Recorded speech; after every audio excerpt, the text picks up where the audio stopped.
Well, howdy folks, happy Monday. Hope you're all doing well. Gourd King here. And I am playing some old Returnal. How are you doing? What are you up to? What's going on? We are back here in, I believe this is called the Echoing Ruins.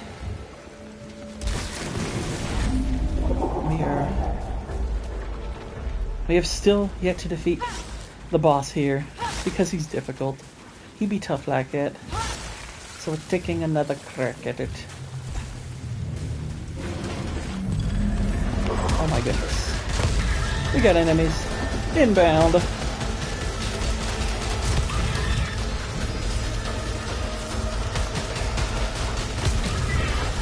Oh golly. And I got shot.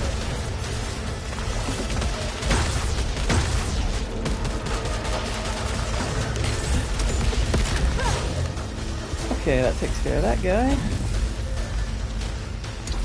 And over here we got a thingy.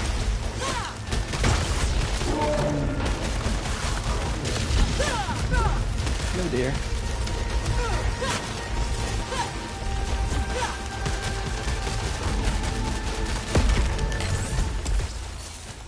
Okay, that takes care of that.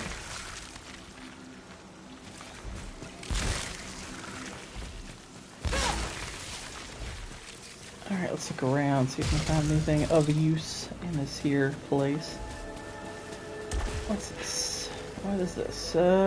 Moderate potential malfunction. Okay, good. No worries.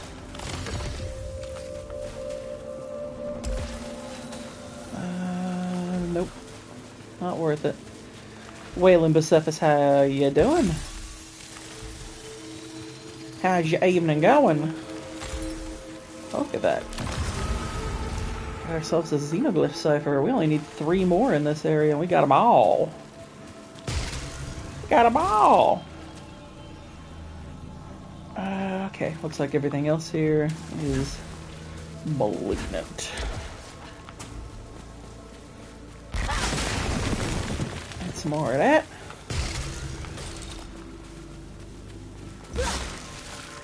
Making supper, busy day, good to be home. I feel you, man. I feel you. That's how yesterday felt to me.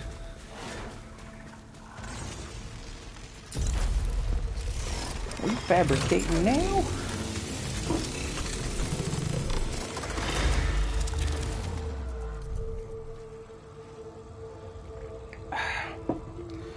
Okay. Nothing else of note. I don't see any obolite thingies.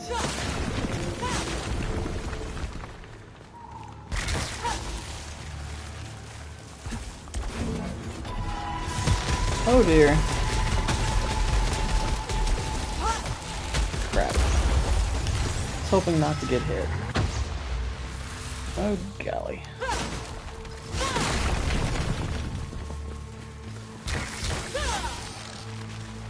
But yeah, we, thanks to you, Waylon, again, for the title of our watch party show, The Crown and Bear.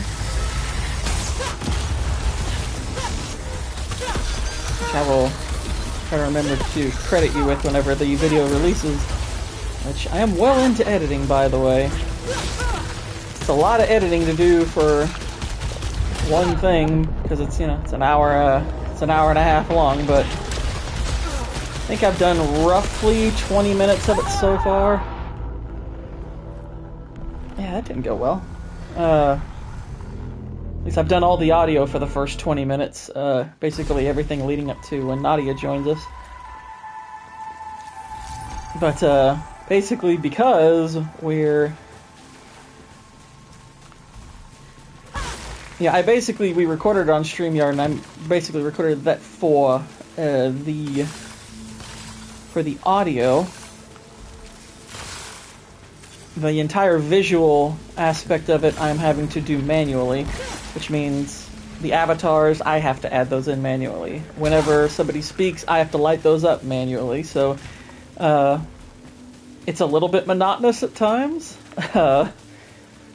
But it's relatively simple, I guess, because it's not like clip hunting or anything like that. I know exactly what I have to do. I've got, the function itself is highlighted. I mean, I'll hunt for clips probably to add and, spice up the stream a little bit, but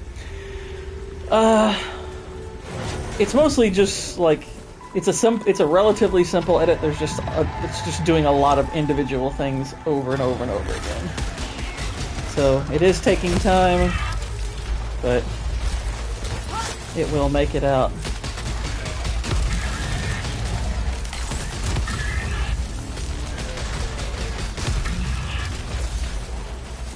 That was a funny movie, to say the least.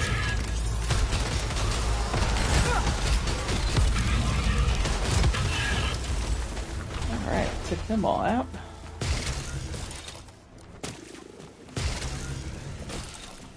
Let's hop down here.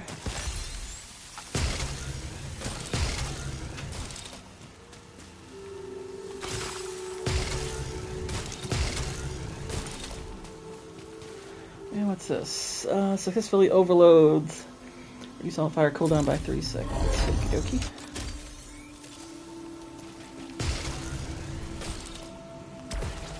I tried watching Fantastic Beasts. Yeah, Fantastic Beasts. Like, I didn't hate watching it when I first saw it, but I have never gone back and rewatched, especially after I saw the sequel. Like, if the first one is just kind of meh, the sequel is pretty awful. So I never bothered with any of the other ones. I didn't like the first one enough to ever go back to it, so yeah. Yeah, it feels just like a hollow imitation, if nothing else. Like, maybe if they had built on it, maybe it could have turned into something and it would have made that one better in hindsight, but like, even the best thing about the first one, which is the Muggle, I think he's the best character by a mile. Everything they do with him at the end, they undermine in the second one. Like, all that stuff about, like, him... Like, he basically, like, he has... Like, I don't know if you finished the movie, but I'll... Shoot, screw it. I'll just go ahead and spoil it. Who cares? So, he has all this experience with Newt. And he falls in love with the witch. And... basically, like, their romance can't work because it's Muggle and it's human, and there's too much scrutiny on that. And at the end of the movie, basically, he has to sacrifice his memory of everything that happened. So it's like, oh, okay, like, it's literally the best part of the movie. It's like, okay, wow, he actually has to do something meaningful, and that's actually pretty cool. And then you get to the second one, and they undo that, like, at the beginning of the film. And I was like, why would you do that? It's like, yeah, there's a part of you that's who is invested in his story that is hoping at one point he'll get his memory back, but you want the story to earn that, right? But they just completely undo that, like, immediately, like it's nothing. And I was like, well, that kind of ruins the first one, doesn't it? Because now that whole moment is screwed. But yeah, I was just, ugh. What's that David Yates kind of storytelling as far as I'm concerned? Screw that guy. I think he ruined and or undid a lot of the potential that the series had. As much as I like the Harry Potter movies, they had all of the advantages necessary to be a great franchise rather than just a pretty good one. And I think he's largely responsible. I mean, coming off of Goblet of Fire, that series should have really taken off from there, and it was just like, kind of like, okay, after that. Most of it was just okay at best after that.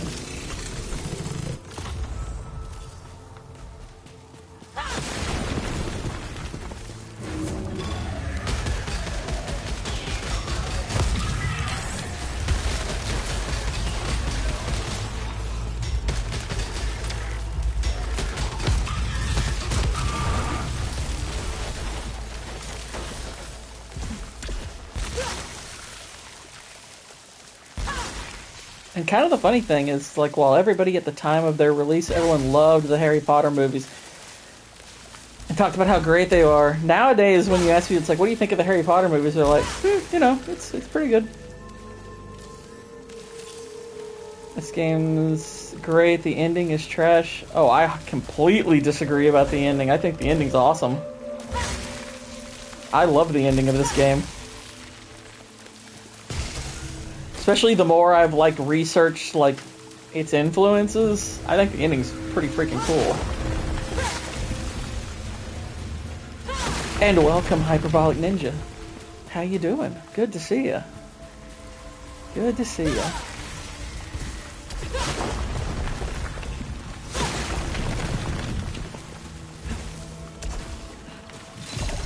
Got some aether.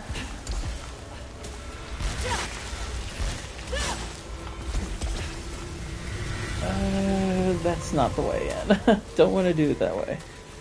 That is just going to lead to injury. When I think of Harry Potter movies, all I think is wasted potential. I mean, I would say that's part of what I think. How lazy it was. I don't think the ending is lazy.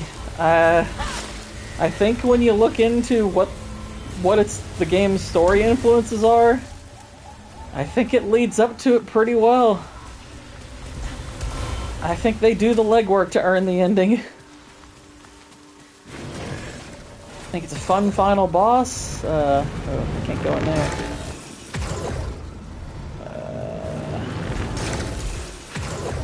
Let's go here. Yeah, I'm totally down with the ending of this game. I think it's pretty cool.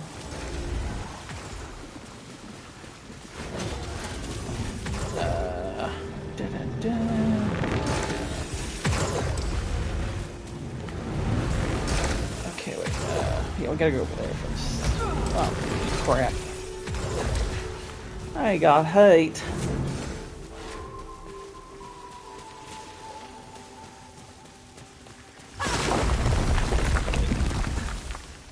Okay. Let's see. Protection log when increased protection by 10%. Cool, cool.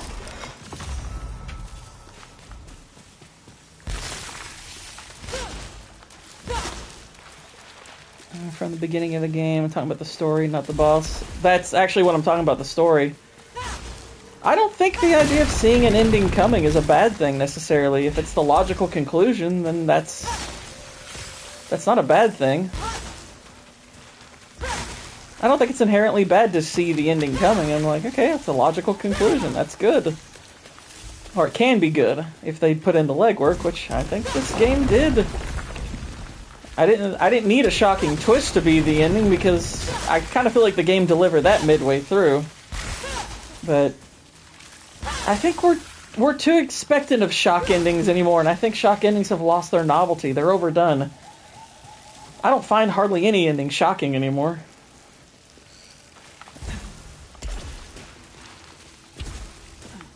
But yeah, I mean, I pretty much knew what the ending would be when the game was going, but I'm like, part of what's interesting about it is the fact that, you know, this is her having to come to terms with it.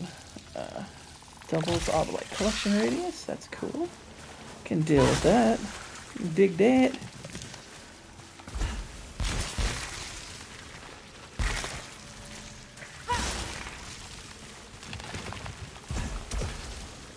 Let's see, Waylon said, with Fantastic Beasts, though, the story just needed to be going around New York City capturing the beast. It didn't need to be more than that. I mean, I don't necessarily mind it trying to be a little bit more than that. It just felt like the beast aspect had nothing to do with anything. I kind of, by the end of it, I was just like, wait, what was the whole beast thing?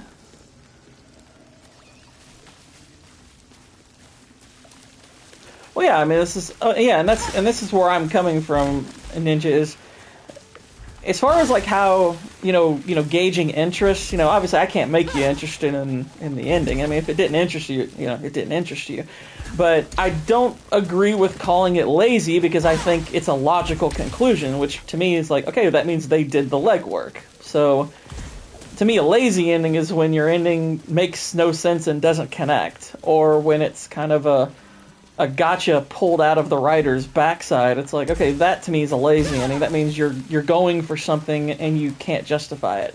You know, like I think Knives Out has a very lazy ending that they don't earn. This game, I think, even if you don't like the ending, which is, you know, that's fine, I would not call it lazy. You know, whether or not you enjoy it is going to be largely subjective, but I do think they earned it.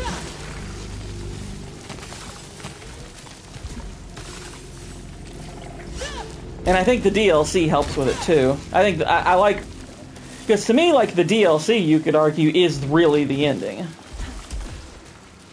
I agree, a logical ending can be done in a lazy way, but I think there's so much story and so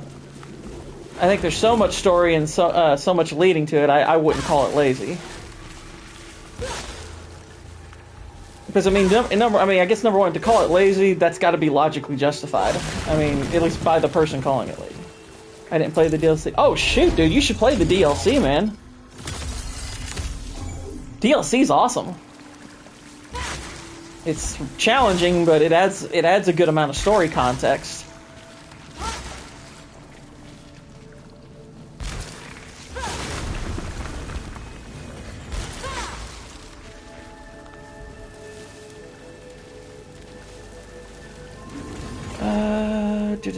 Now, chances are high of malignancy.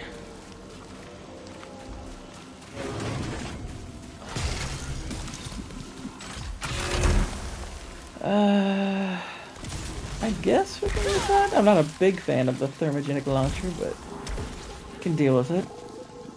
Moderate chance. Let's see what this is. Oh, collect parasites. Collect your bloody parasite. Full integrity. Weapons have 50% less. Jeez. Yeah, good CGI and fantastic beast. I agree. It's just too bad that's about all it's got going for it. If only there were more.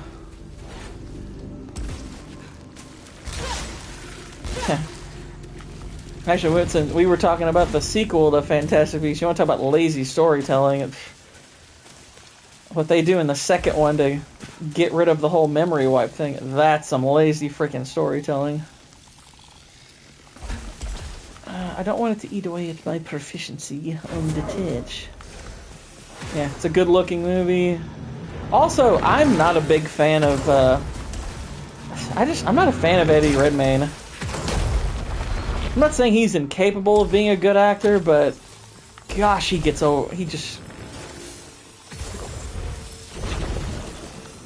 is such an overrated actor.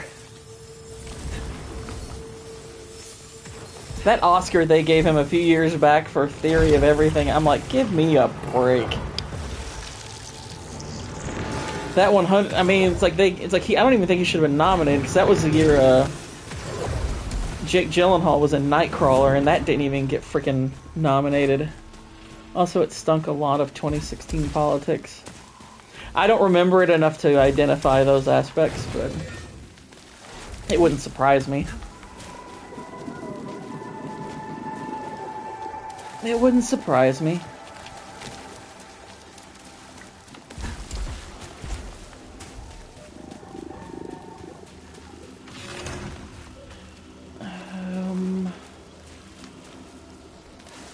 Where?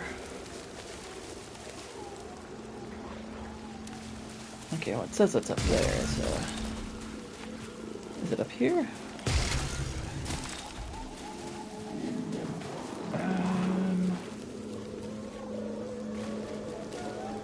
Where is this health thingy? Oh, I guess it's in here. Oh, okay. It's in the other room. Derp. Derp-a-derp. Let's go in here.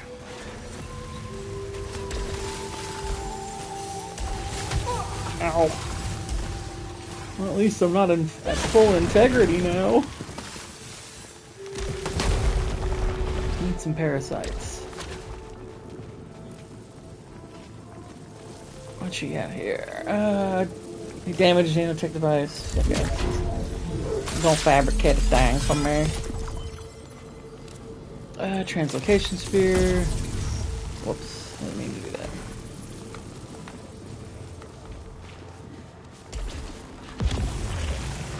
And let's head on up here. And then translocate.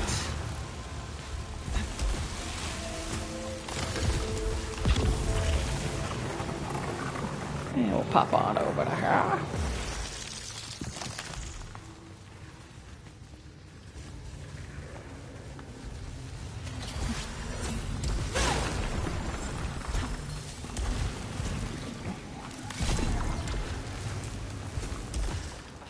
The new Salmers. The new Salmers? I don't remember what that is.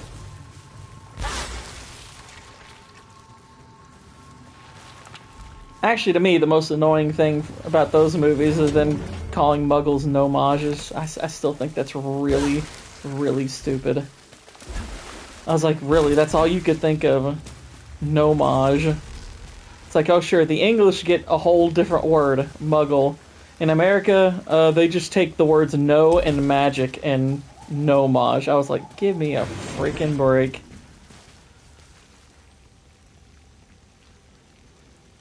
I was like, that is so lame.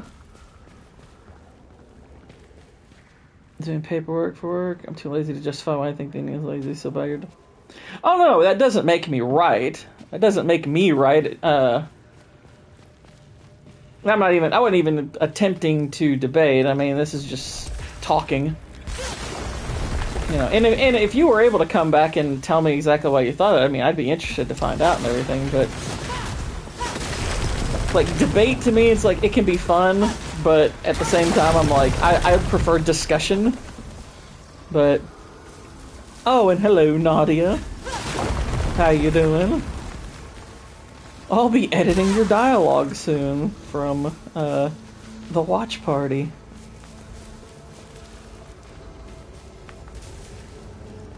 But yeah, to me, it's like, discussion is more interesting than debate, because I like,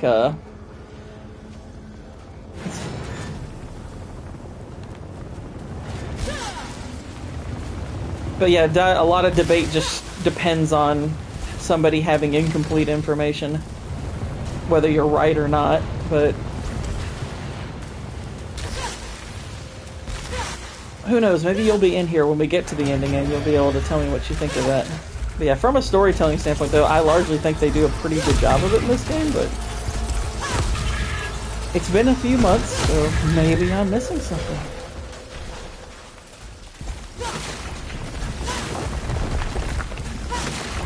Yeah, a lot of debate becomes about gotcha. Like, I don't mind it in the sense, like, I don't mind it entirely, because I think it can also be revelatory. Like, it can depend on the topic, it can depend on, it's like, okay, what exactly are we talking about? Like, I don't mind somebody being debated in the sense that their worldview is being challenged, like, because if you can't justify your worldview, in the face of information that you didn't previously have, then you don't have a particularly solid worldview.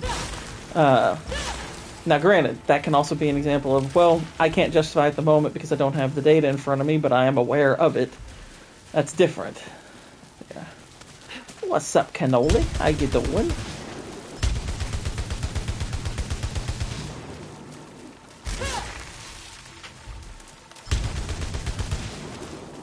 These are not breakable statues.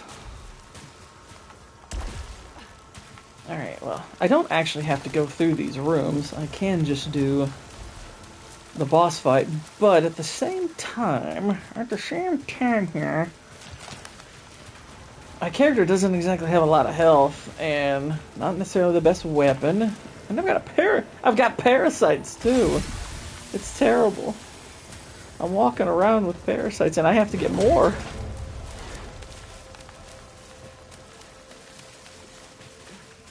Right? War of the Worlds is amazing. Oh, War of the Worlds is so freaking funny. It's so funny.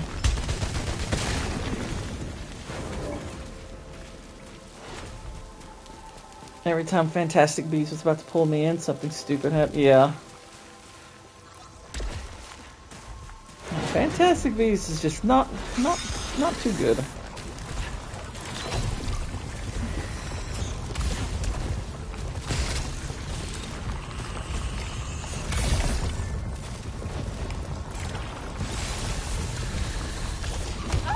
Oh dear, I fell. Oof. I won't debate anyone. I like to chat with people right now. I'm too busy to chat. Oh, he's gonna go back. Oh no, you're good. You're good. I do like debating people, but generally not about the topics that are too serious.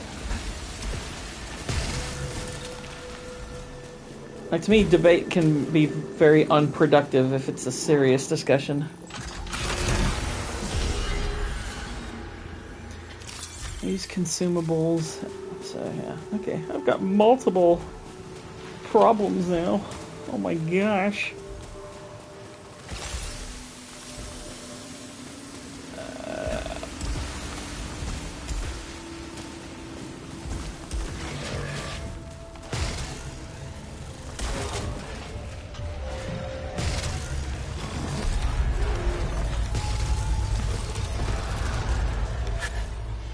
What we got? What we got? What we got? I think a fractal nail.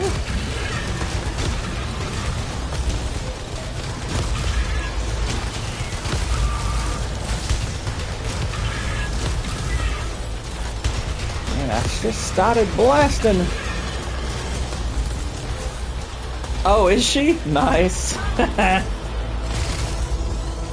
So one thing I was a little worried about, I was like, she was in the MMO chat, and I was like, oh gosh, I hope she doesn't see all the things we've talked about, because there's a bit of a spoileriness to some of the things we're seeing, and it's best to go in not knowing what we know.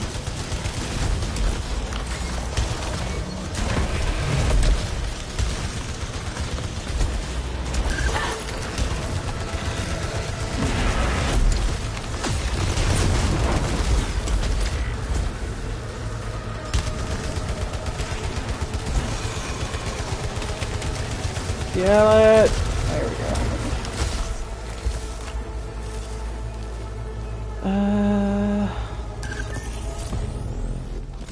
Let's see what it is.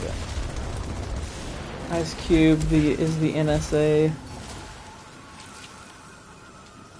Yeah, he literally it's like he plays the NSA, Eva Longoria, as NASA.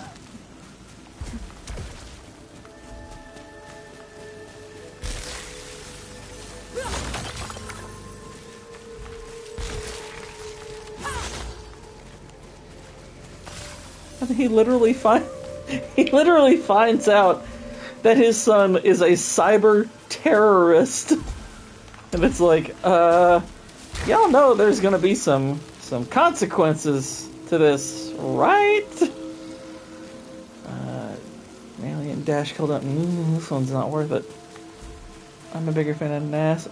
Right? Yeah. NASA. Oh gosh, that movie is so funny. And then he basically announces to his former boss that he's gonna be that too, and I'm like, you realize you have no anonymity at this point, right? That's not a good idea to announce that. They know who you are.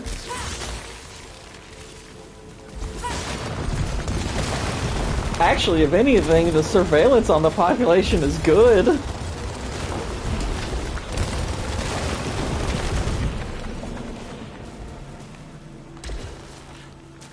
That's the other funny thing, is the movie can't figure out, I think, what position it wants to take. They're like, whoa, Goliath bad. And I'm like, do y'all really think it's that bad? I mean, because... Oh, I know what the double S NASA is. I know what it is.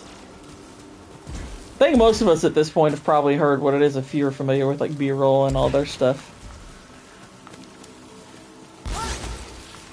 They're like, oh, the Goliath program is so bad. And I'm like, dude, you literally are watching everybody from a computer, and you save the world with it. So, are you sure you actually believe it's all bad? So, no, you don't need to know what's in people's Amazon carts, and I'm like, That's so hypocritical coming from you. What are you talking about?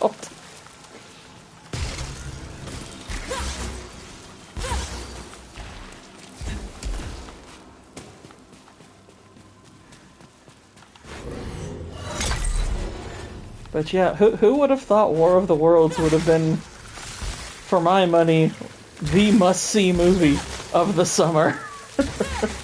This is the movie we all need to watch. Alright, got a little bump, little bump. A little bump into health.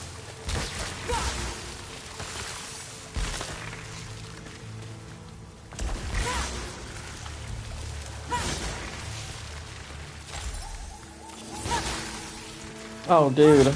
Dude. Find some people to watch War of the Worlds with and bring alcohol. It's so freaking funny. Like, it's hard to put into words how funny War of the Worlds is. I mean, if you've seen Troll 2 and you know how funny that is, that's what we're talking about here.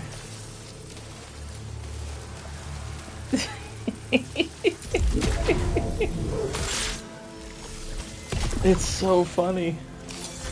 I love it. I freaking love it. Better or worse than Madam Web? I laughed considerably more during this. And it's a worse movie. Like, put it like, War of the Worlds is a 0 out of 10 movie. Like, I don't think there's a single thing about it that you could objectively say is good. But that's part of why it's so funny. It is so pants-pooping insane that it's hilarious. I don't know how fun it would be to watch solo, but if you can watch it with people, oh gosh. It's so fun.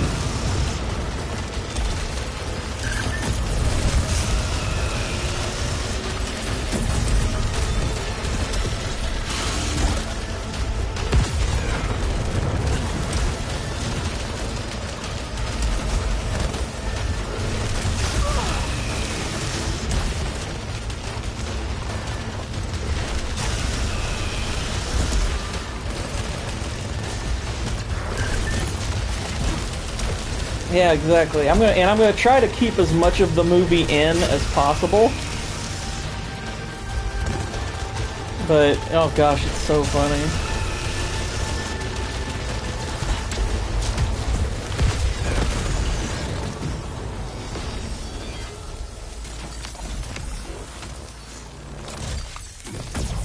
There we go. Nullified.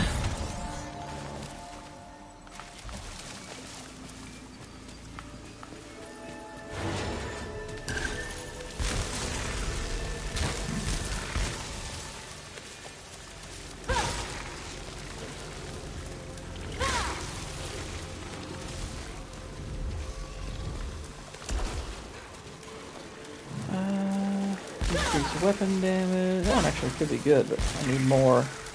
I need more obolats.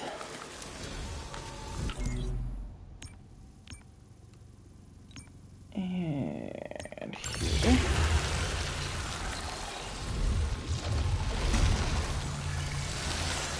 By the way, y'all, I will be on the Plot Strikes Back tonight, and we're talking Dead Poet Society, so make sure you check that out. Also, I love how he gets fired and is allowed to say... Yeah, it's like they have no lockout for fired employees. They have no lockout. Like, what the heck? None of this makes a lick of sense. Oh, shoot, they locked down the building. It's like, you know, except for all these doors I can get through.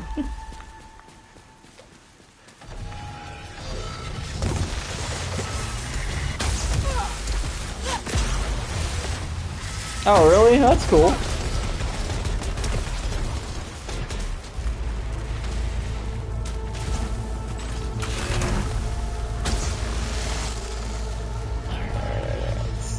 Okay. I don't find Dead Poets to be all that... I mean, I find a part of Dead Poets to be depressing, but not as a whole. Oh, LA Confidential, nice. I know he was telling me the other day he finally watched Zodiac, so I was like, that's cool. We started talking about that movie, and then I actually ended up just deciding, you know what, I want to rewatch Zodiac because it's an amazing film.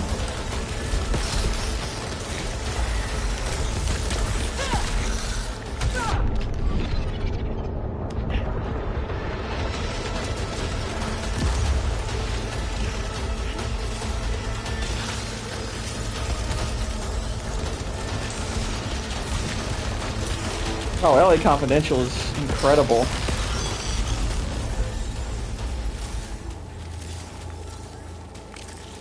You know, it's funny because there was that post being passed around where Rotten Tomatoes had that Best Picture winner tournament, and they were like, well, at least they got the winner right and everything because they had Return of the King as the winner. And I'm like, okay, look, I'm fine with Return of the King being the winner. It's not the Best Picture, but that's fine. It's a great movie. However, let's not pretend that this bracket is indicative of smart fans. Like, it's like freaking Titanic, you know, that should have been bounced in the first round, and it ended up getting past, like, Amadeus, and I'm like, give me a break. It's like, don't tell me that people who voted on this aren't complete retards, because they are.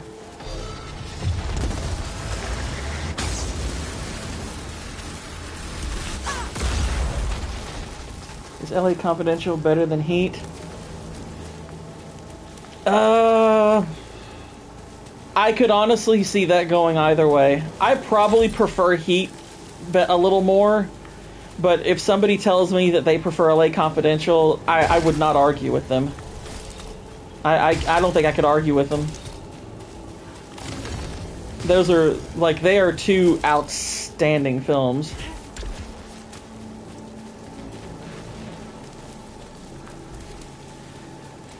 And see, that's what I'm kind of wondering about. It's like, it's better written. It might be better written. That might actually be true.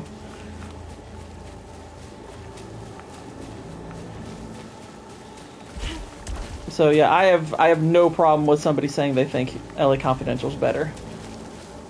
I prefer Heat, but it's a tough call to say which one I think is objectively better. I'd have to watch them side by side, take notes, compare.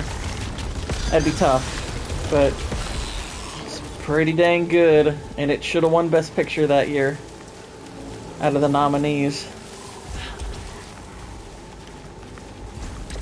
Didn't they come out the same year? Let's see, they might have. They might have. See, yeah, there. That's what I want. There's some health up there. And health is what I need.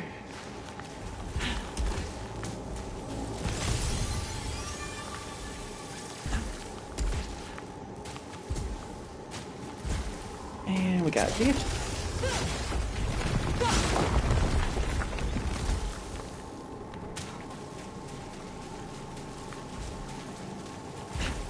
LA Confidential's 97. He's okay, gotcha. I knew they were close. I couldn't remember if they were the same year or a year apart. Yeah, I was gonna say 98 seemed a bit late, but yeah, he being 95, I was like, okay, that tracks with what I think I remember. I knew LA Confidential had to be 97 because that's the year Titanic came out.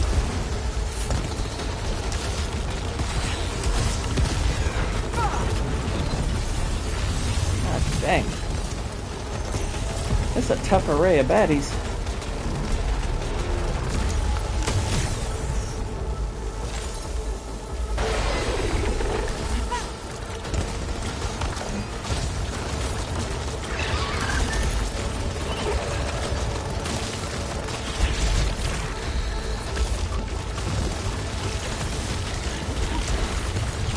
Yeah, they might be.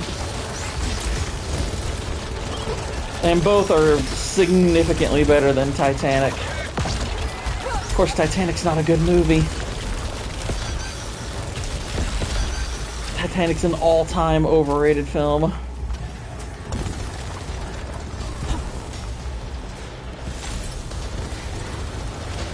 funny thing is, it's like, I want to say it was mostly fans who overrated Titanic, and then the critics came along later and joined in the overrating. I think, like, critics have Titanic somewhere in, like, the 70s, as far as, like, overall approval rating, and I'm like, yeah, that sounds about what I would have expected if there was a little bit more honesty. Even though it doesn't deserve 70 either, it's just that'd be in line more with something closer to honest, but...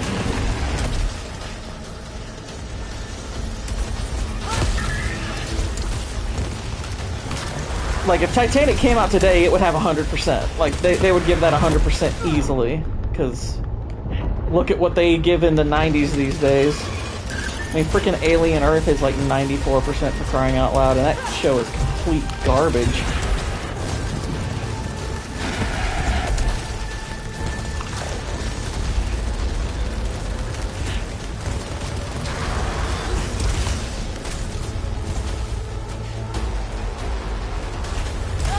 Ah, crap.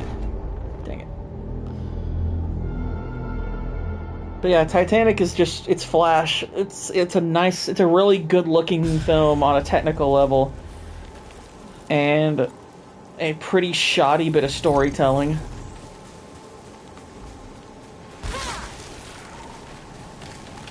That movie, if that movie doesn't make the kind of money it made, that movie's not getting awards, or that movie's not getting nominated for all those awards, and it's not talked about the same way today. Like Titanic's one of those movies I look back on and I think this is what started to lower people's standards.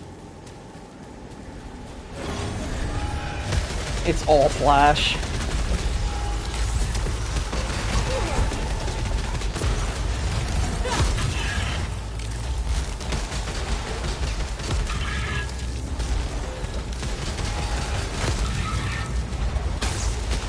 But yeah, Alien Earth is freaking terrible.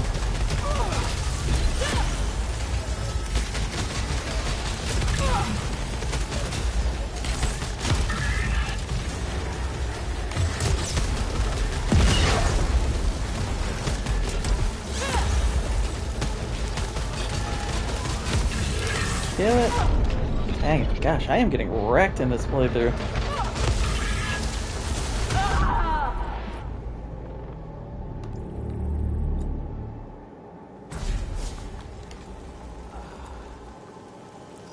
Try to whodunit on the ocean liner like Titanic. One that doesn't sink, obviously. That'd be cool. Ocean Man.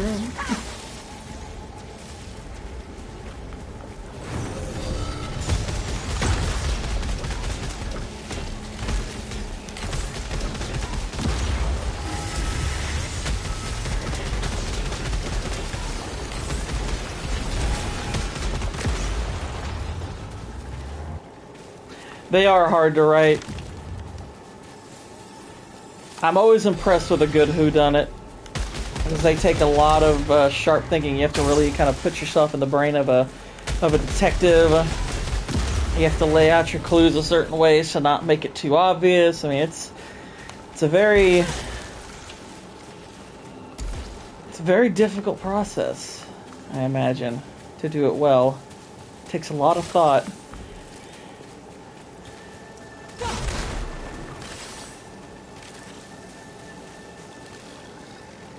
Yeah, it's almost like all that stuff about Thunderbolts and Fantastic Four being good movies is just pure freaking propaganda.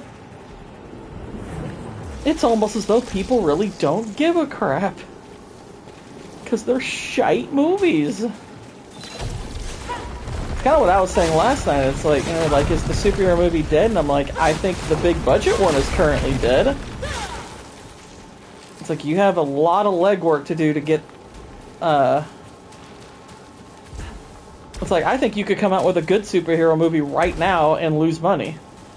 Because you're gonna have to convince the audience that it's a worthwhile genre again. Seven is arguably the best movie in the 90s. It's among the best movies of the 90s, but I definitely would not rank it as the best movie of the 90s.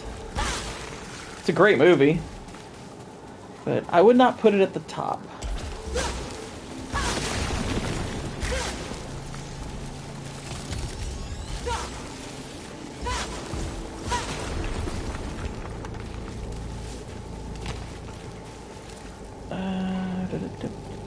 I'm honestly done with superhero movies.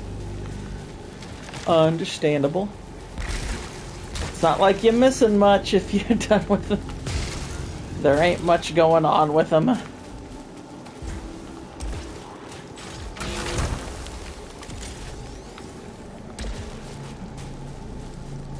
They don't have a ton to offer.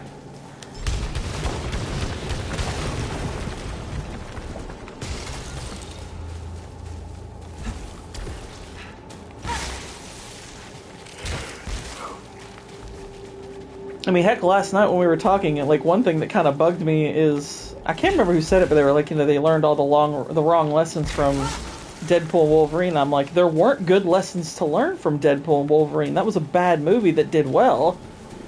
You know, I guess the wrong lesson would be learning that, oh, that's what you're supposed to do moving forward. Like, that was the lesson from Deadpool Wolverine is pay attention to the way people are talking about it now, as in, they're really not. It's like all of a sudden, like, after all the rush from the theatrical experience wore off, people started to realize, maybe this isn't that good of a movie. Some of us just got there a little earlier.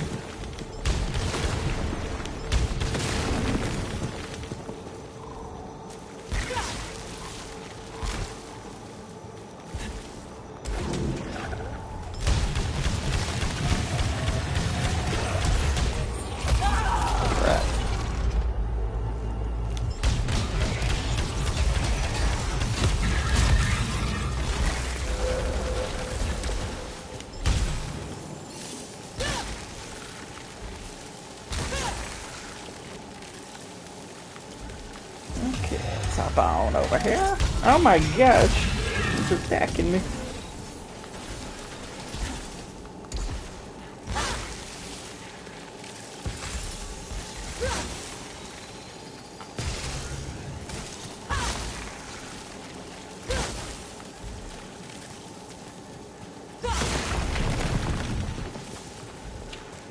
Okay. What's this? Wow, need 500. Reduces the number of resins needed to upgrade max integrity. That is a really good upgrade, but gosh, we're not even halfway there yet. We'd have to come back for that one later.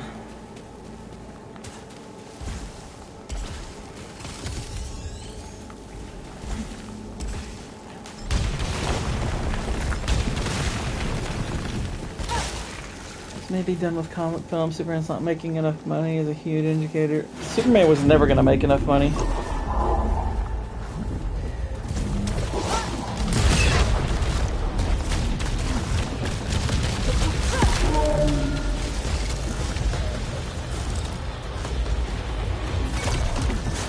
Honestly, though, I still think the most telling indicator would be if they came out with a good one and it didn't do well.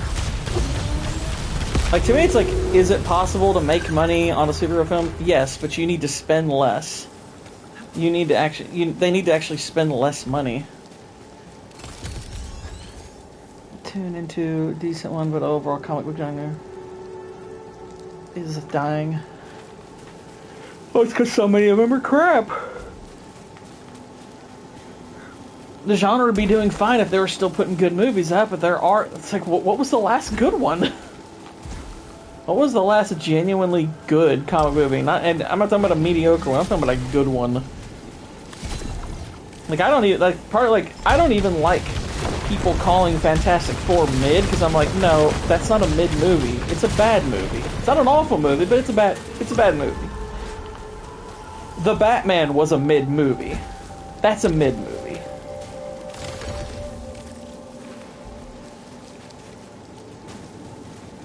The Batman is what you'd call mid. Fantastic Four is bad. Not terrible, but bad. And it's okay if you like it, but it's bad.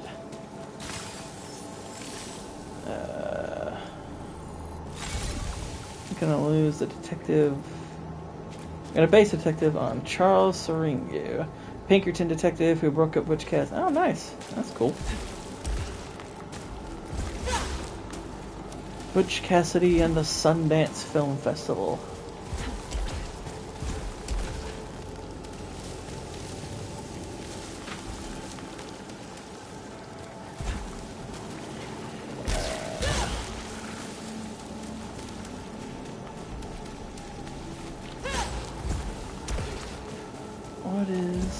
Are you into masculinity? I mean, I basically feel like I coined the term. I don't know anyone else who was saying it before I came up with it, but...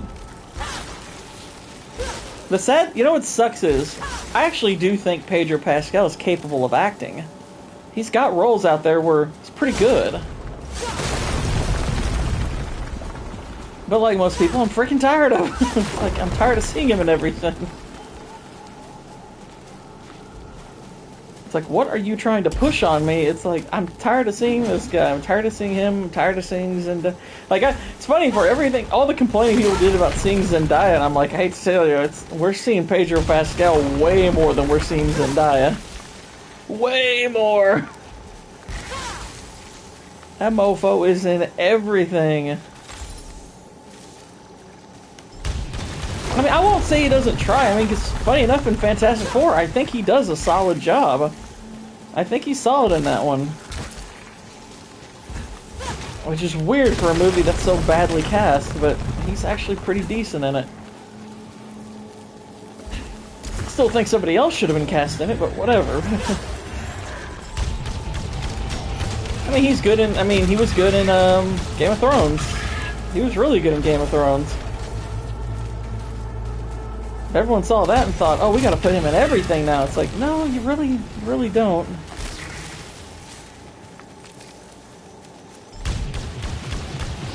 It's like, he was good in Game of Thrones, and I was like, why is Zendaya a beauty symbol when she's barely a 6? That's a good question. I mean, granted, I think some people are so tired of seeing her that they're doing the thing where they're kind of now acting like, oh, well, she's ugly. And I'm like, no, she's not ugly. She's not an ugly girl. You know, she's not built particularly great. You know, she's built, you know, she's very thin. But, you know, she's not an ugly girl or anything like that. It's just, like you said, it's like they're acting like she's a 10. And I'm like, oh, she's like a 6 maybe?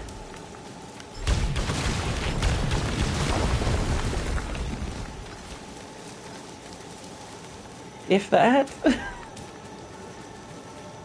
It's like her range is about 5 or 6. That's her range, about 5 or 6. And she's not like one of those types of women that you just, like, even if you're not into it, like, there are some women where you can be individually, like, not into them, but realize, look, I get that empirically this is an attractive woman, even if she's not my type. Zendaya doesn't even have that going for her. It's like, if someone were to say, I don't find Zendaya good looking at all, I'd be like, okay. I'd be like, yeah, okay. Like, she's not even empirically attractive.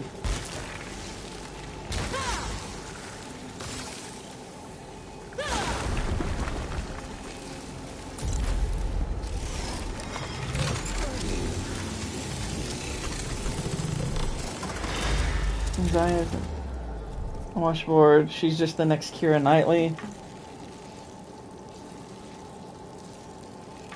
See, I think Keira Knightley though she's attractive though. Her face is attractive. Keira Knightley has an attractive face. A significantly more attractive face.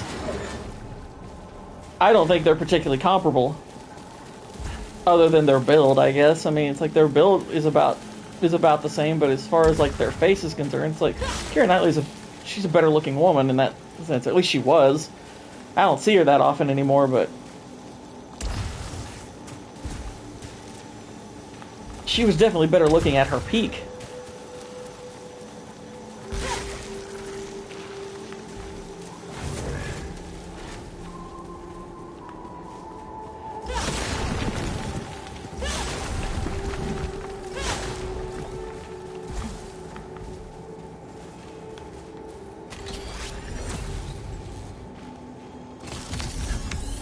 Well, it's easy to compare Natalie Portman and Keira Knightley. Like, Keira Knightley literally was her double in Star Wars. And looked a lot like her. When they first showed... I remember being a kid and seeing that, and you see her... Keira Knightley in that makeup. I did not realize at first that that wasn't Natalie Portman. I was like, okay. I thought they were doing, like, kind of a special effects trick where they were just showing her in two different forms at the same time. I mean, Portman to Zendaya. Nux, I think Portman is... I think she's attractive. I think she's empirically attractive. Like, even if Portman doesn't do it for you personally, I'm like, no, Portman's attractive. Even if you weren't into her, it's like, she's attractive.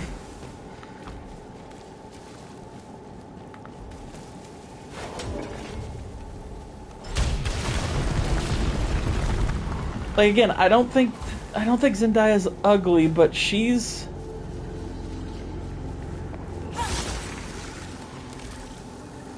not somebody that I can just flatly say to anybody. It's like, oh yeah, she's attractive. I'd be like, it's gonna be a matter of preference on that one. Like, when I say she's a 5 or a 6, I'm going by personal rating.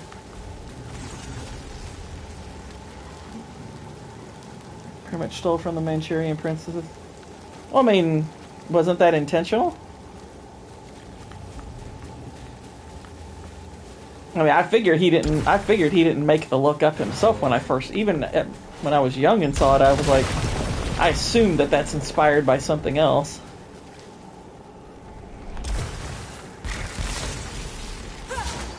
I mean, Star Wars in general has borrowed a lot from other things. I mean, shoot, watch The Hidden Fortress. Christina Hendricks is definitely my type. No, Christina Hendricks is a lot of people's type. She's, that's a fetching lass.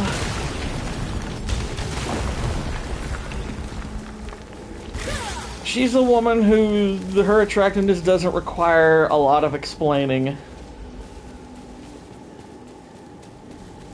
The explanation is kind of right there. It is intentional. Yeah, I mean, that's what I'm saying. It's like, I figured it was intentional. I mean, Star Wars for a while has had outside,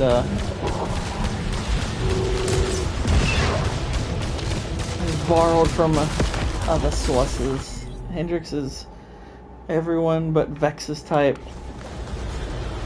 I thought Vex did find Christina Hendricks attractive. She actually had her up on her stream a couple, I mean, she didn't do a stream yesterday, but she did one,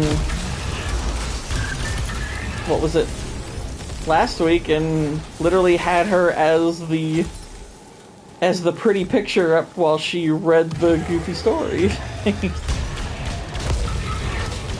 Yeah, I'm pretty sure Vex acknowledges Christine Hendricks is very attractive. If you go back and watch, if you go to her story time thing from last week, Christina Hendricks is literally who she puts up.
I mean, as far as her face, I guess I kind of would agree with you, but the whole package is not, like, the whole package is more unique. She has more than the pretty face.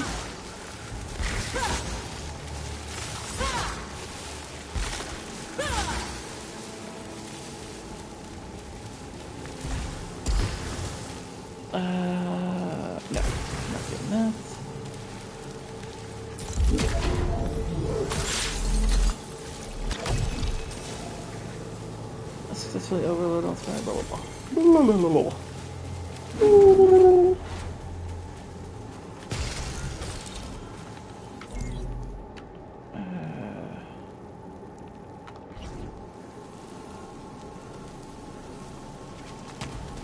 Okay, go here.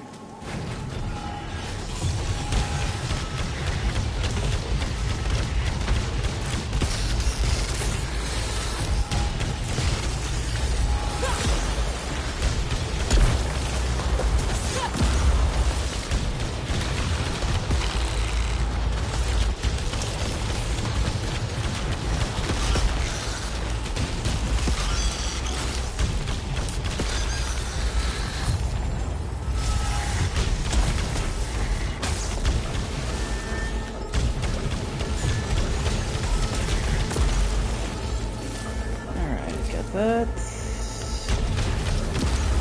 much better. Uh-oh.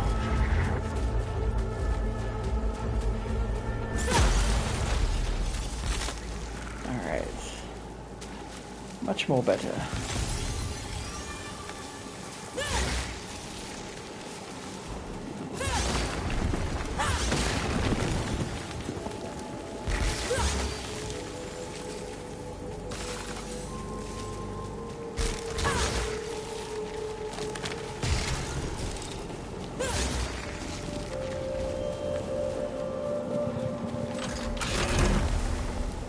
Nope, don't want that.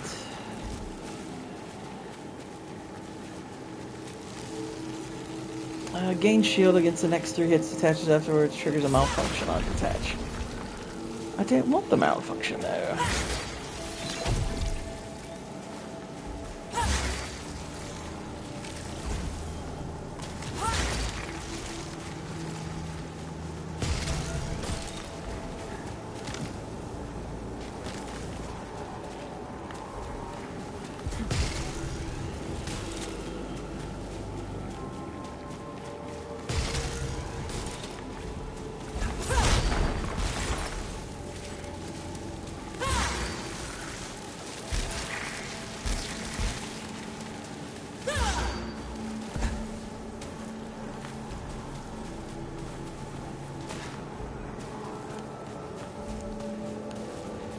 Go through our little blue door.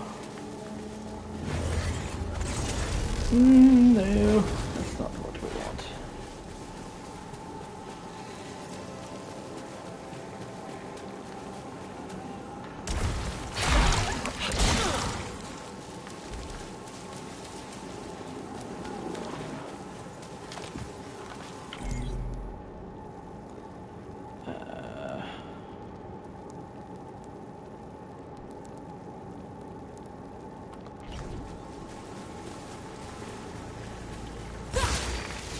Grab that.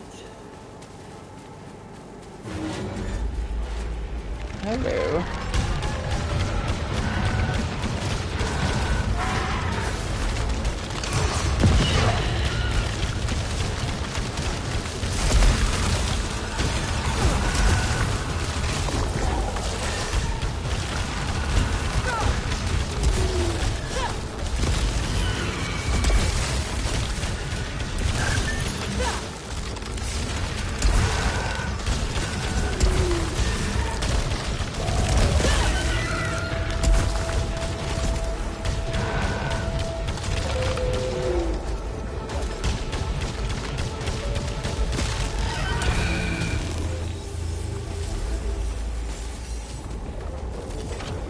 Four of those at once, that's fun. That's fun.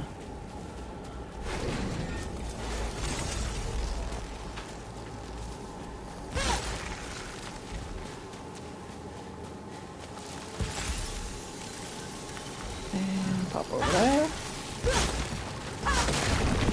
Your opinion of how certain relationships were handled in the Harry Potter movies, Gate. Again, no, but forgive me. I thought that, as far as the romantic relationships are concerned, I thought the handling of all the main ones was pretty clunky. Pretty clunky overall. I think they botched Harry's and Jenny's pretty terribly. Like, that was a colossal failure, I thought.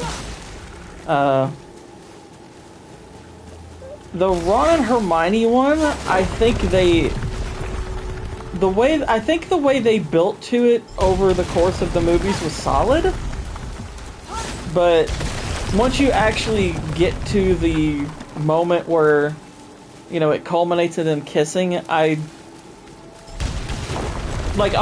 be honest, I don't think the books or the movie do it all that well.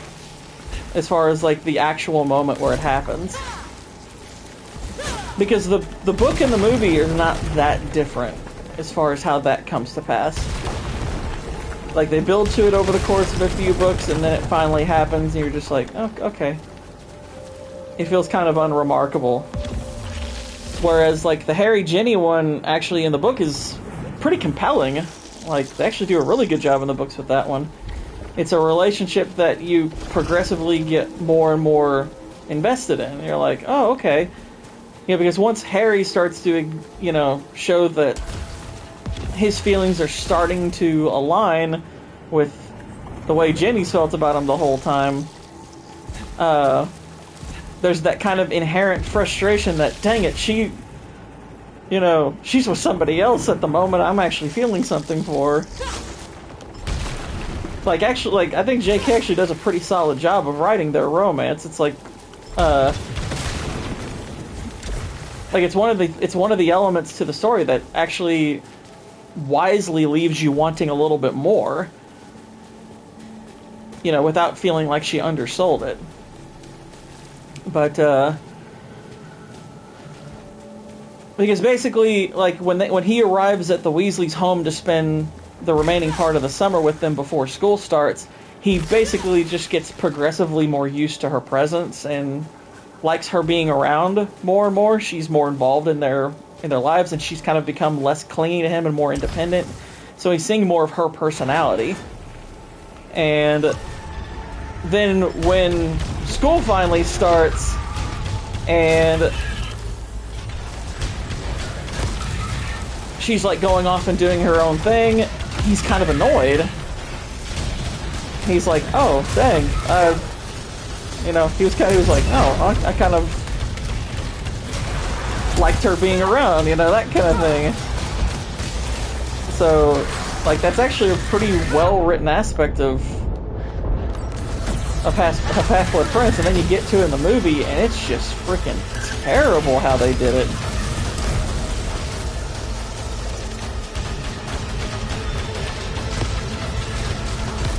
But yeah, I agree, like, Rupert Grint and Emma Watson did not have very good chemistry. Like, I thought the way they played up towards each other in the parts leading up to the whole romance was fine. But once it actually happens, you're just like, okay. What's up, Blue? How you doing, man?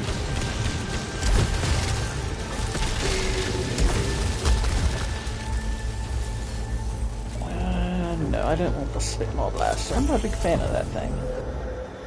Ninja Turtles starts in 20 minutes, 35 years. We're old. My kid never saw it in theaters. Dang. Yeah, I saw that in theaters. Americana is a good one to... I've been hearing some good things about Americana. I actually heard some good things about that movie. Wasn't that movie technically made like a couple of years ago? It's only just now getting released.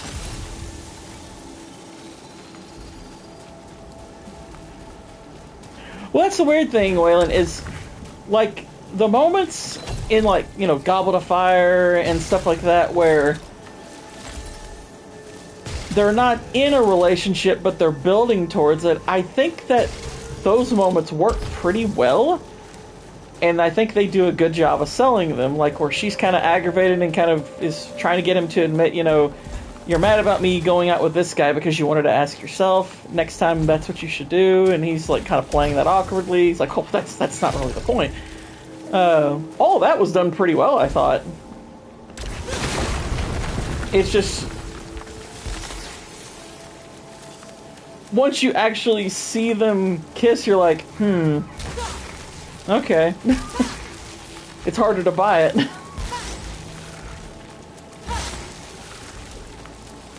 Like, you almost... Like, I almost think that they would have been better served if they didn't actually show them get into a relationship until, like, maybe at the very, very end, make it apparent that this is a relationship with something a little more subtle than, oh, they have to kiss.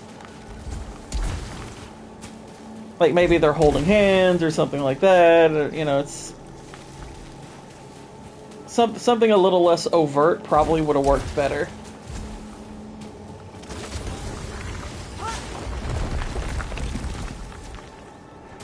Like, almost like the more you show of it, the less sense it makes.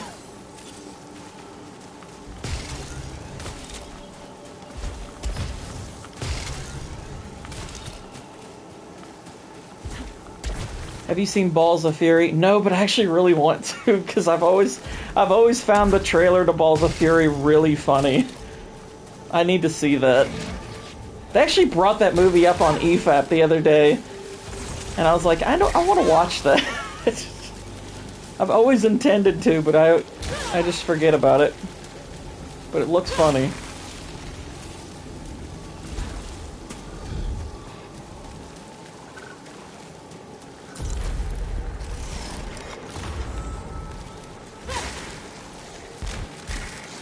It's just fun, and I'm with that. Nice.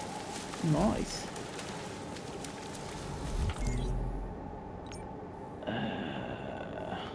Actually, I've got that challenge room. Challenge room?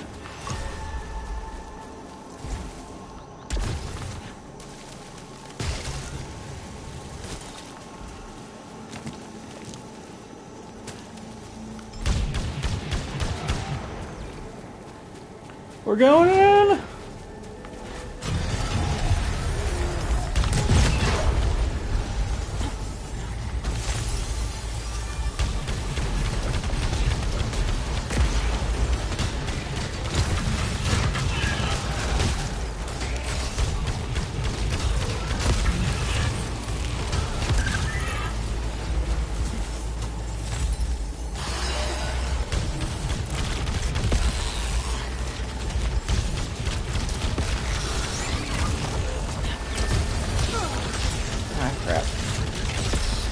Trying not to get hit. It's hard not to get hit.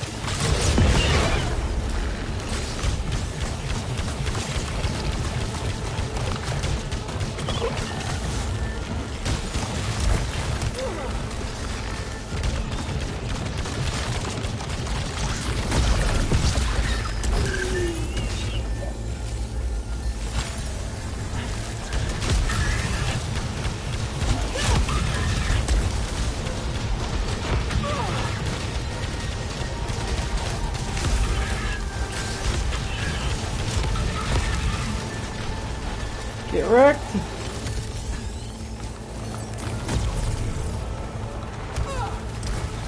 Oh, really? That hurt me? Just him formulating?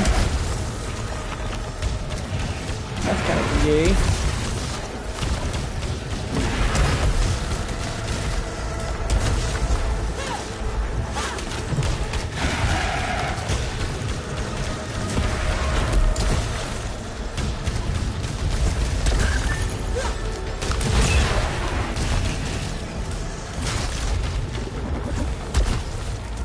There we go. And a better carbine for it. That's cool. That's cool. Okay.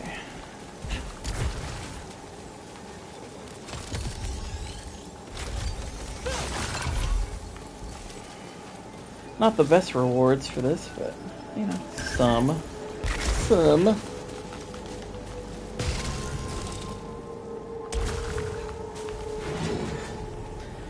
Let's see. It doesn't help that Hollows Part 1 has Harry and Hermione with each other a lot, and the actors clearly have good chemistry, so in comparison it kind of hurt the way it goes on. But yeah.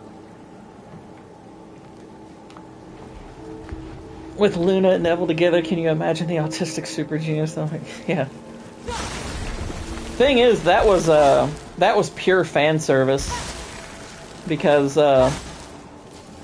That's not something they ever have in the books, is Luna with Neville. It was just a lot of people thought they would have been like a good couple, and Yates decided to add that to the movie, and I'm like, well, that's fine. I think you could have done more work on it, but okay. Like when he suddenly is like saying like he's really into her and stuff, I was like, are you? Okay. I mean, it's a coupling that on the surface you're like, yeah, that one would make sense. That's not a bad one to do, but I'm like, David, build to that. Plague Tale 2, epic ending, pure horror film. Would like to see a part 3, great rental game. I admit the cutscenes are breathtaking with the music. Nice. Yeah, I am definitely looking forward to playing that one. Okay, we're going to use this gun, because this gun actually is pretty sweet. I like this gun. This is a boss-wrecking weapon for show. For show.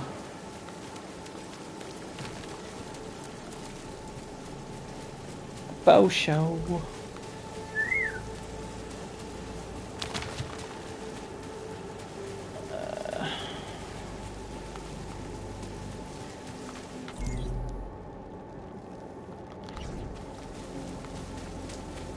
Now that we got the games, how do I favorite whodunit? Favorite whodunit.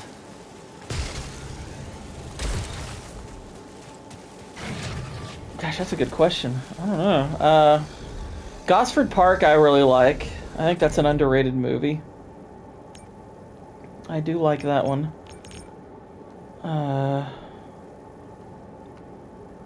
Wait, whoa, what the...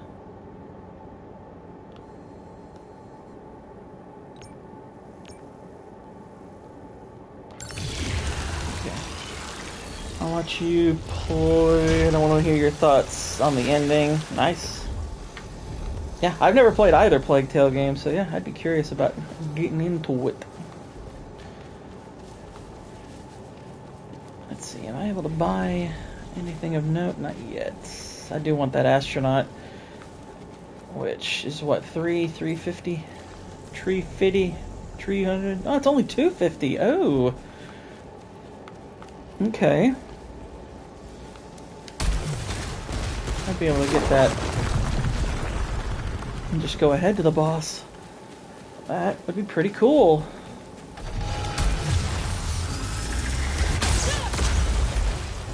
There's 6. There's 2 more.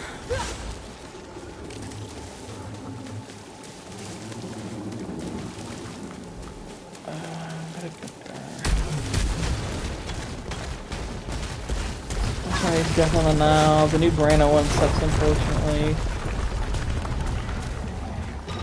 Which one? The Haunting in Venice? Is that the one you're referring to? It's funny enough, I actually heard the EFAP guys speak pretty highly of it. Like, not necessarily that it was a great movie, but they seem to like it pretty well.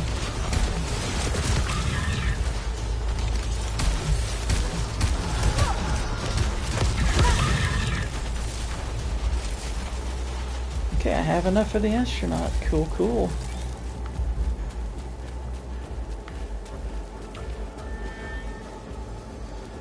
So let's head in here and grab the astronaut.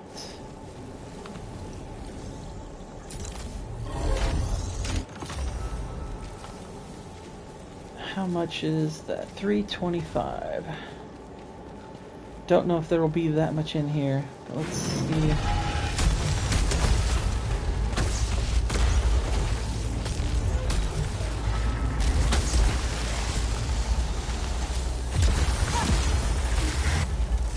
Some.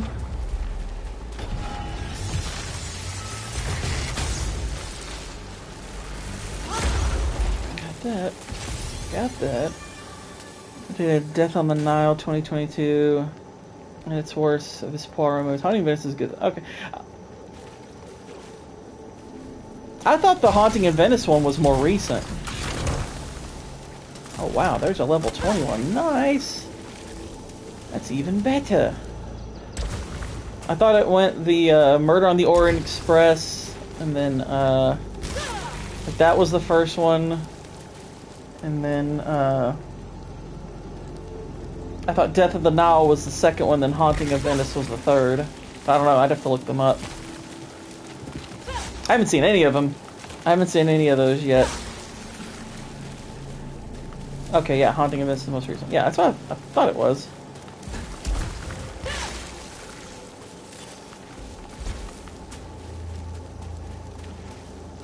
Okay.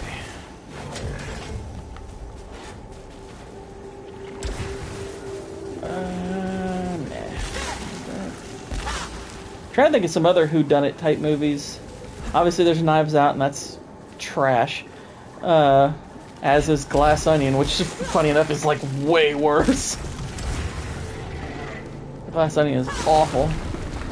Saw a drinker tweet about Nobody 2. Yeah, I saw that. Said it was pretty much said what a lot of people it seems like they're saying. It's like, you know, it's okay.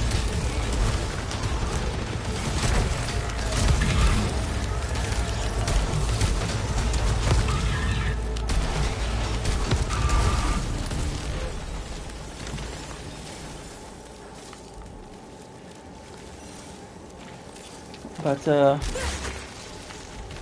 I'm still a bit perplexed by, at least going by his video, I'm still a bit perplexed by him liking the first episode of Alien Earth, and I'm like, why? Why'd you like that? It's terrible. Now, the second one, he seems to get more on board with the idea that, yeah, the show's pretty crap, and I was like, the first episode was crap, what are you talking about? Though when he was on live, it sounded more like maybe he had been talked a bit. Maybe he gotten talked to a bit about the first episode, probably by Mahler and them, and seemed to lean more towards maybe the whole thing is trash. And I was like, yeah, it is. Already on the Orient Express is good, but the OG is better. Death of Nile is bad, don't bother. Haunting of Venice is good. Nice. Okay, I'll go back in here. And by the way, just in case, I'll go ahead and drop this link in the chat.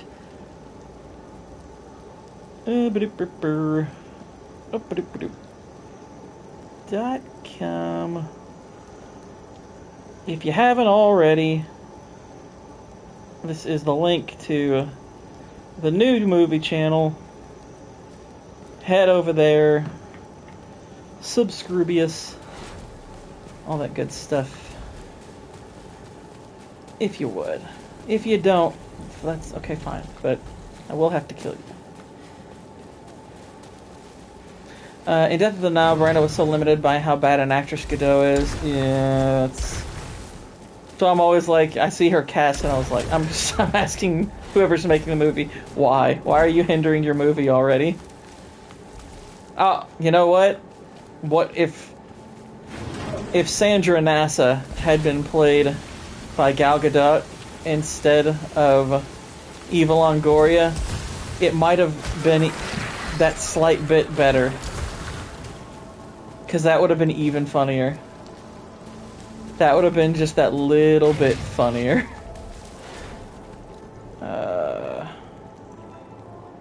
Yeah, this will probably damage integrity. I don't know if I want the reclaimer. So the first 20 minutes, I think it does set up good ideas. They don't pay off, but the idea of what would be Kid Robots that day, let's not grant. Well, I mean, like, that's an idea you can do something cool with. It's just everything they are doing with it is weird and creepy. And the opening scene of the show is awful.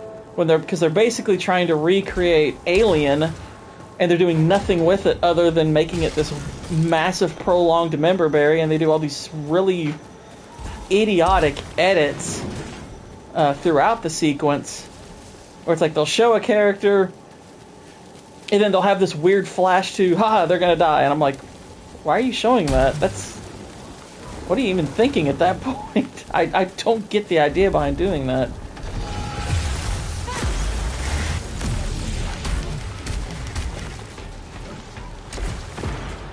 Oh, gosh, I thought I was going to fall for a sec. That would have been really annoying. Oh, good, I didn't fall down. I blind you. Like Alien Earth definitely has ideas you can do stuff with. It's just they don't implement any of them well. Is calling me upwards. Like not a single idea they introduce is done well. It's really crap.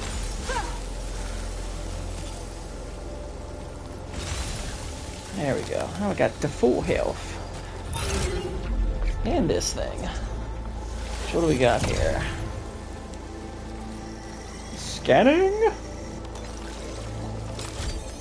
Projectile portal's a decent little thingy. Some ideas. Alright, no problem. Have a good one, man. TMNT. Ninja Turtles is great.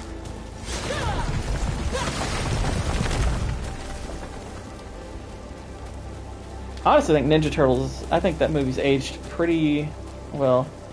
Do you think Get Out tries to act? Yes. That's kind of the sad thing. Not always. But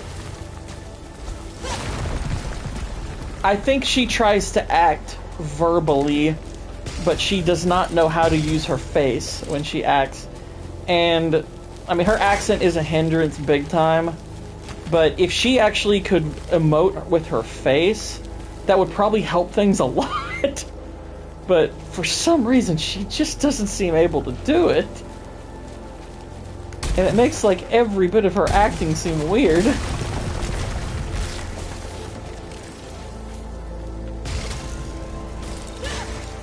Alright, y'all.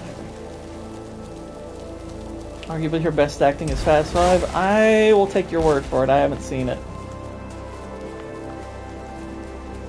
I'm trying to think of something else she's been in if she's been good in that, but I'll be honest, here's the funny thing. Even though I think her acting in both Wonder Woman movies sucks, I don't think her acting in Batman v Superman is bad. I actually think her acting in Batman v Superman is decent.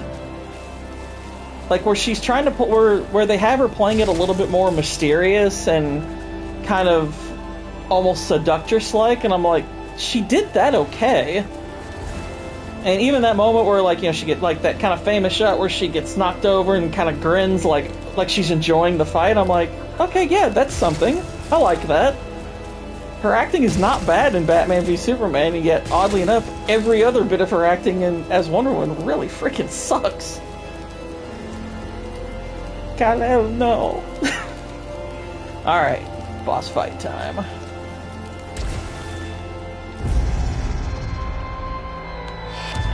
Oh snap! Love this fight. I kind of agree with you, Waylon. Did you learn this melody from me? Or did I learn it from you?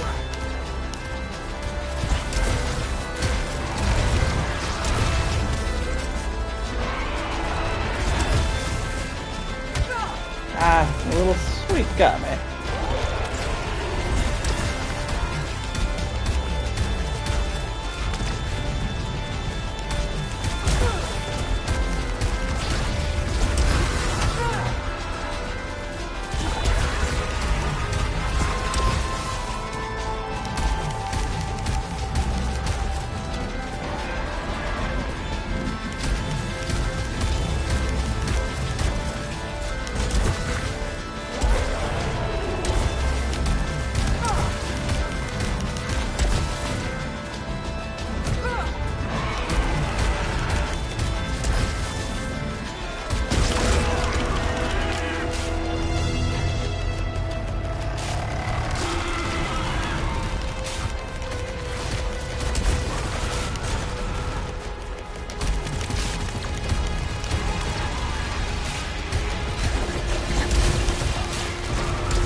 still got the astronaut too, so...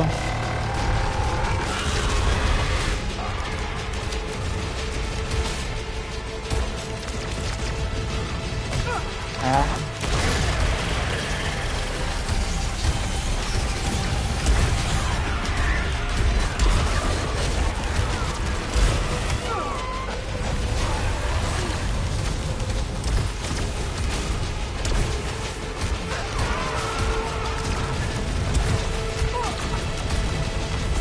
Haven't seen The Accountant 2. It's been a while since I watched the first one.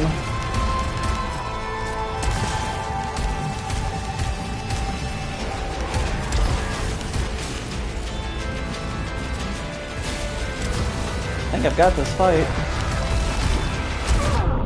Maybe. I hope. It's a little more tenuous now than I thought. Come on. There we go.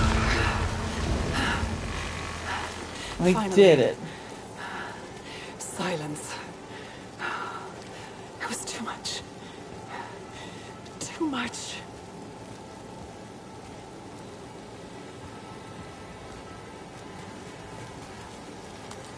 Alright, what's our new item? The fractured key.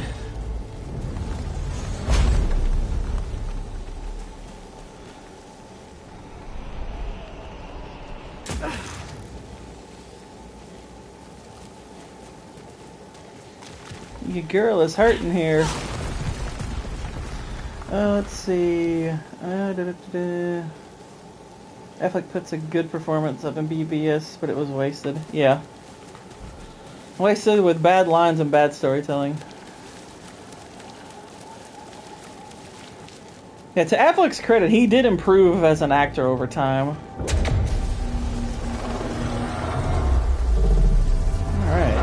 Now we are in what is basically the hardest stage of the game, in my opinion.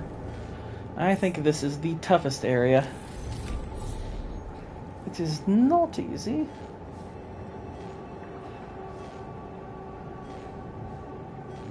I'm just checking my messages. What time is it? It's 7:10. And we'll have to call it relatively soon.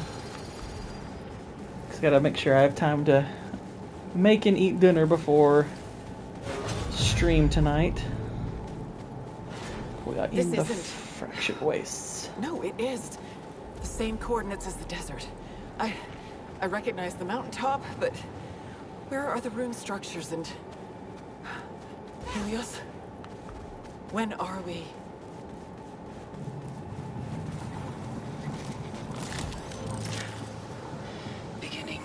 Of the glacier.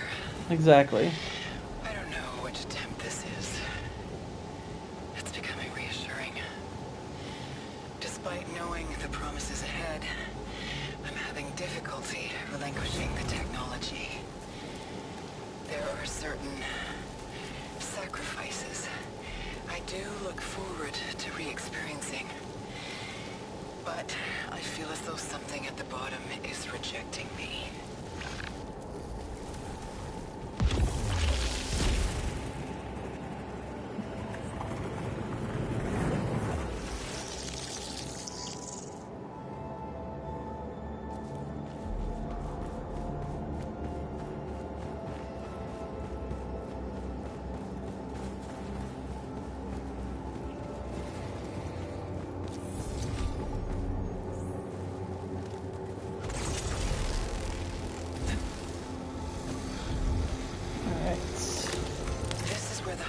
Retrofitted their autonomous machines, altering each one with a new purpose.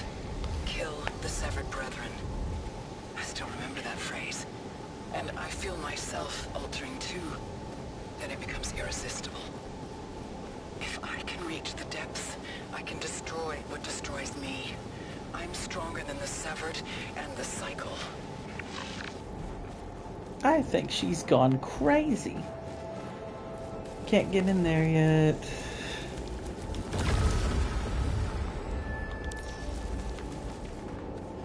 And ultimately we're going into that room.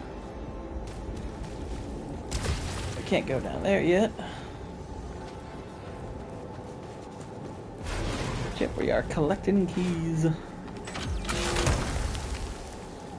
The one I have now is better.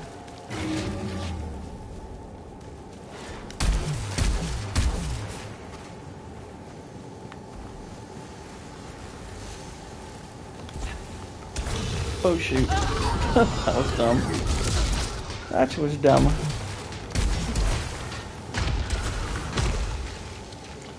I totally don't have irrational feelings about the accountant too because Barthol is wearing a Wayland shirt most of the movie.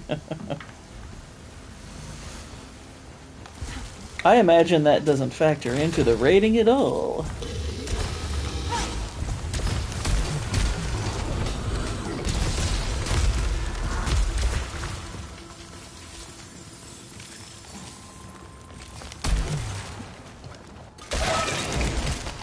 Challenge room.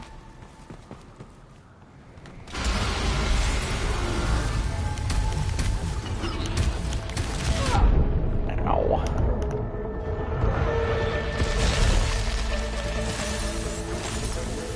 Okay. Oh dear, there's multiple.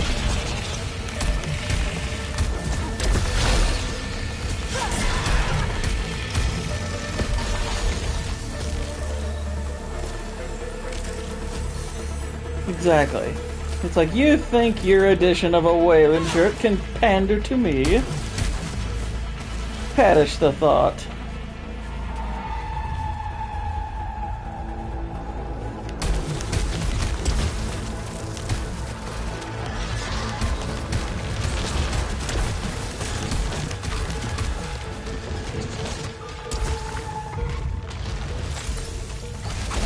Ow!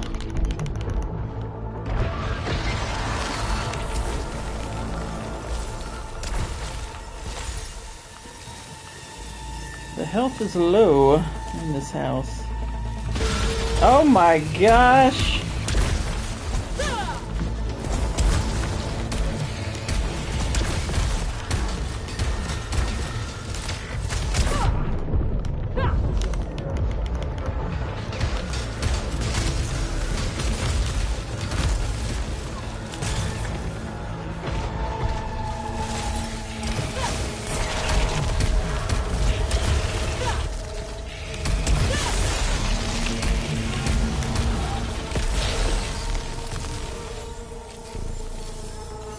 Steampy, we made it. For now. Oh gosh.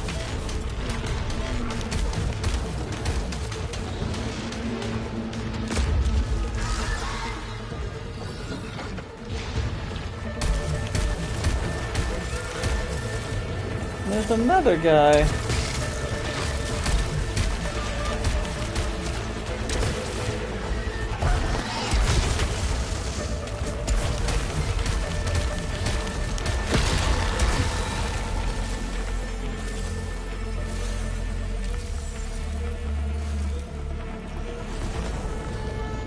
Alright, there we go. Killed them all. And we unlocked a new weapon. The Dreadbound, which I'm not a huge fan of personally, but, you know, it's okay. It's an okay weapon. There's a lot of those things from Hellboy in this, right? But with pretty colors. They do look very Hellboyish. Yeah, Hellboy.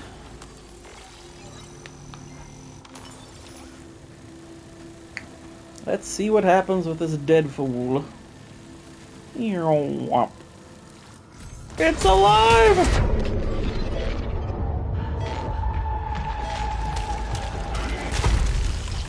Easy enough to kill, though.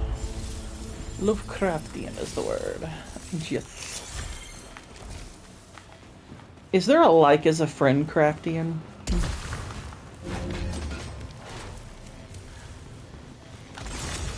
Glaciers in my mind ablate into a desert of severed thoughts. I follow their footsteps back to the wheelchair. Once I climb the mountaintop hoping to ascend, soon I will sink in. The first key for the vault. Will I unleash the Titans?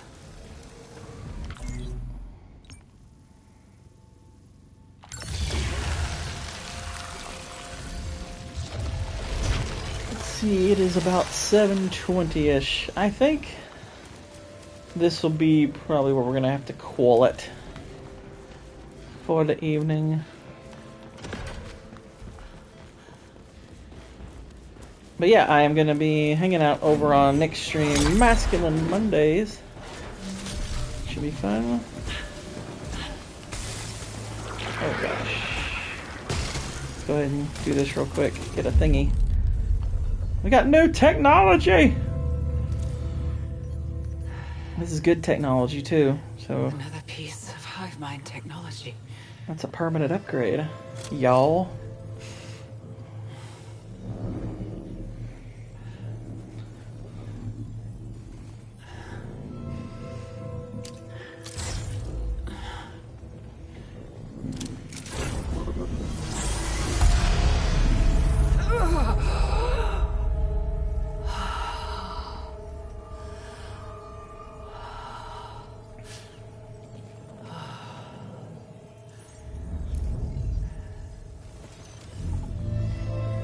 Suit withstand the hazardous areas now. Die before your genius is recognized. A little bit, yeah.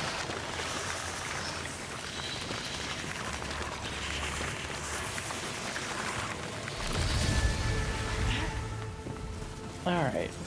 Now that we got the special technology, that is where we will check out for the day. Appreciate y'all joining me. I should be able to be back on tomorrow.